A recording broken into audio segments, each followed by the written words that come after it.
हिजाजी voice के मुअज़्ज़ज़ सामीन को खुश आमदीद। एक बियाबा सहरा में दो गेवर सवार कमर के साथ तलवार लटकाए घोड़े दौड़ाते अपने वतन जा रहे थे। इनमें एक के पास कमान भी थी जो उसने अपने गिले में डाल रखी थी। तीरों का एक तरकश घोड़े की ज़ैन के साथ बांधा था। अपने वतन जाने की खुशी उनके चेहरों से टपक रही थी। अपने अजीज व अकाबिर से मिलने की खुशी में वो घोड़ों को सरपट दौड़ाते चले जा रहे थे। लेकिन जब उन्हें एहसास होता कि उनके घोड़े थक चुके हैं तो वो उन्हें आराम देने और चरने के लिए सब्ज़ाज़ारों में छोड़ देते और आराम के बाद फिर सफर शुरू कर देते। इनमें से एक की उम्र 40 साल थी, लेकिन देखने में वो नौजवान दिखाई देता था, जबकि दूसरा अपनी जिंदगी की 20 बहारें देख चुका था। दोनों आपस में सगे भाई थे। तलाश रोजगार ने उन्हें वतन से बेवतन कर दिया था और अब ये पूरे 7 साल बाद अपने घर जा रहे थे। चलते चलते दोपहर के वक्त वो एक वादी में पहुंचे। वादी के अंदर दूर उन्हें एक औरत और एक मर्द नजर आया। एक घोड़ा करीब एक दरख्त के साथ बांधा हुआ था। इस मर्द और औरत को 4 आदमियों ने घेर रखा था। इन चारों आदमियों के पास तलवारें थीं। दोनों भाइयों ने घोड़ों की लगामें खींच ली। घोड़े रुक गए। छोटा भाई आगे और बड़ा इससे चंद कदम पीछे एक बुलंद चट्टान से उन 4 आदमियों को देख रहे थे कि अचानक छोटे भाई को पिंग की आवाज सुनाई दी। इसे सनसनाता हुआ एक तीर नजर आया जो उन 4 आदमियों में से एक की गर्दन के पार हो गया। अभी वो संभल कर पीछे देखने ही लगा था कि एक और तीर उसके करीब से गुजरता दिखाई दिया। जो एक और आदमी को लगा वो भी ढेर हो गया। उसने जब बड़े भाई को देखा तो वो घोड़े को और लगा चुका था और तलवार लहराता हो वादी में उतर रहा था। ये दोनों तीर बड़े भाई ने चलाए थे। छोटे भाई ने भी पैरवी करते हुए घोड़ा उसके पीछे दौड़ा दिया।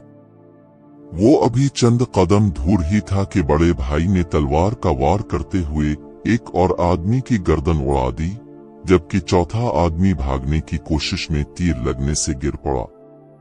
चारों आदमियों को ठिकाने लगाने के बाद बड़ा भाई इस औरत और मर्द के पास आया। मर्द एक उधेड़ उम्र का आदमी था। इसकी सफेद दाढ़ी में अभी तक छदरे छदरे काले बाल भी नजर आ रहे थे। औरत एक हुसीन और खूबसूरत नौजवान लड़की थी और ये उधेड़ उम्र आदमी उसका बाप था। ये लड़की इसकी इकलौती औलाद थी और वो 4 आदमी डाकू थे जो इस लड़की को इससे छीन कर ले जाना चाहते थे।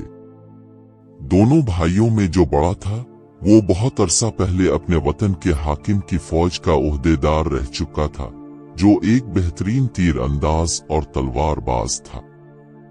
इसकी छठी हिस्स ने दूर से ही समझ लिया था कि ये 4 आदमी डाकू आया कोई राहजन है जो इस लड़की को अगवा करने की कोशिश कर रहे थे।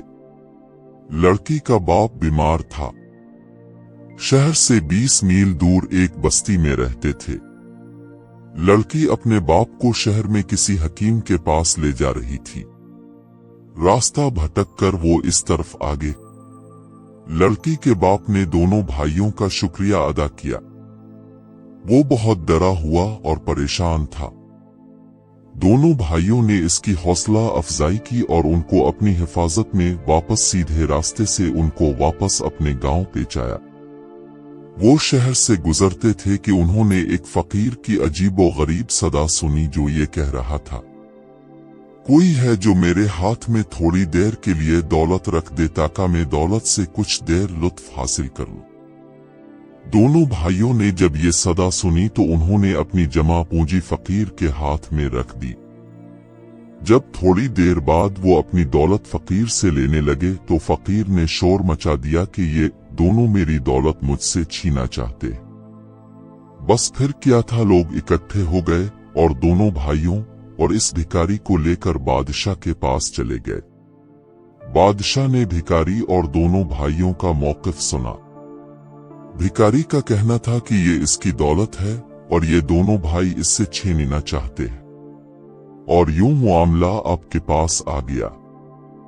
दोनों भाइयों का मौक़िफ़ था कि वो दोनों रोजी कमाने आपके मुल्क आए थे और कसाब का काम करते थे। अब वो अपने वतन जा रहे थे कि रास्ते में इस फकीर की सदा सुनी कि मैं दौलत का मजा हासिल करना चाहता हूँ, कोई मेरे हाथ में सिर्फ थोड़ी देर के लिए दौलत रख दे। हमें इस पर तरस आ गया। हमने अपनी दौलत इसके हाथ में रख दी।